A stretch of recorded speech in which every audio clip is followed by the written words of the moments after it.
Indian American boarding schools. Kill the Indian, save the man. Beginning in the 1870s, Indian American boarding schools were instituted in an attempt to assimilate Native American students to American and white culture.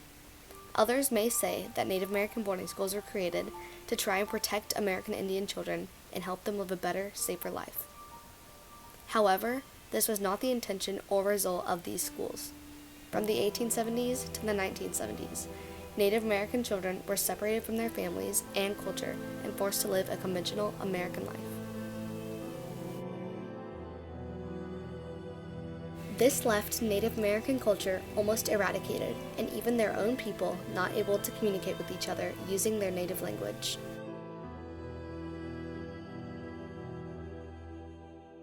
When the schools opened, Indian American children were taken from their homes, willingly or not, and put in these American boarding schools for multiple years in a row. Families and tribes tried to rebel against these new schools, but were ultimately overpowered by the government. Students would not see their families for years. Therefore, by the time they were released, they were hardly recognizable. Students' hair, name, language, clothes, and beliefs were all changed to fit the rest of society's standards of a white man. In fact, one of the most popular boarding schools, the Carlisle Indian School, opened in 1879, with the goal administrators were given to kill the Indian, save the man. This school operated for close to 30 years, causing major impacts to the Indian American culture. Schools like this were created due to the popular belief that Native American culture and language was the cause of the United States Indian problem. Catholic missionaries funded these schools, along with the federal government, and oversaw approximately 100 schools.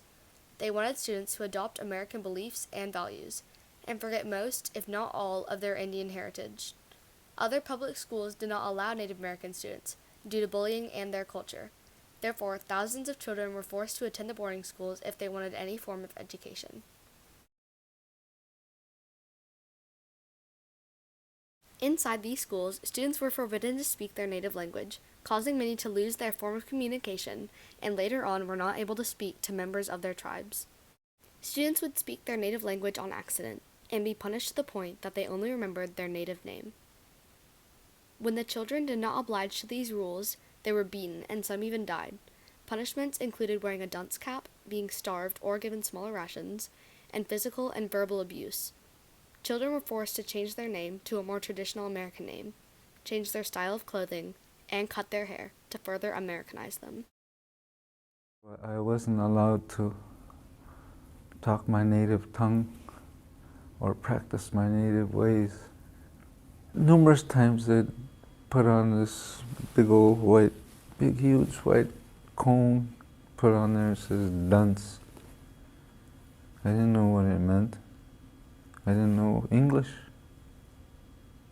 They put it on me, make me wear it all over. Kids would laugh at me.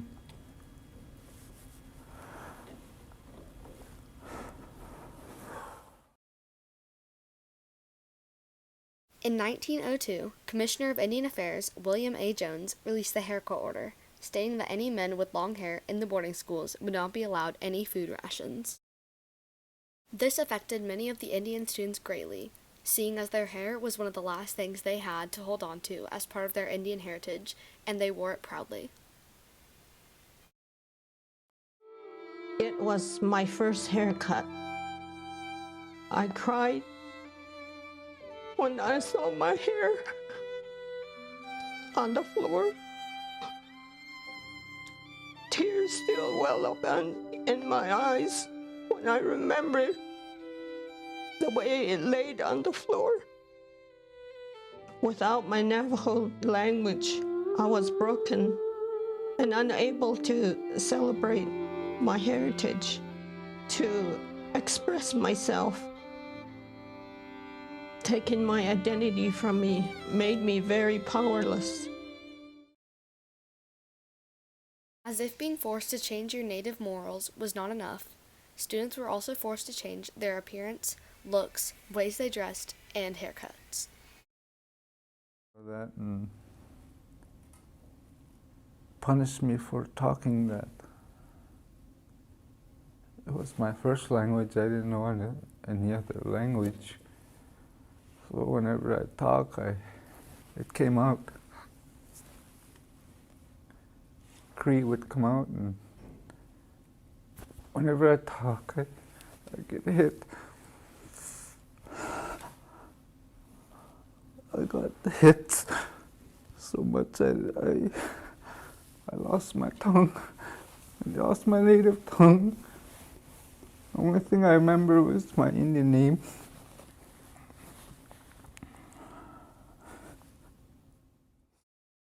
School administrators and Catholic Church missionaries also forced students to abandon their native religion and pursue Christianity. The children were taught the basics of the religion, such as Psalms, the Ten Commandments, and the concept of sin, all of which was not part of their native religion. Students also learned the basics of education, along with American society standards for each gender, such as carpentry, blacksmithing, and playing sports like baseball and basketball for the boys, and things like housekeeping, sewing, cooking, artwork, and cleaning for the girls. Native American students were not accustomed to these roles and had to learn a whole new skill set, along with learning the American ways to fit into their newfound life. In 1978, the Indian Child Welfare Act was passed, giving Native American families the choice for their children to continue in the boarding schools or return home.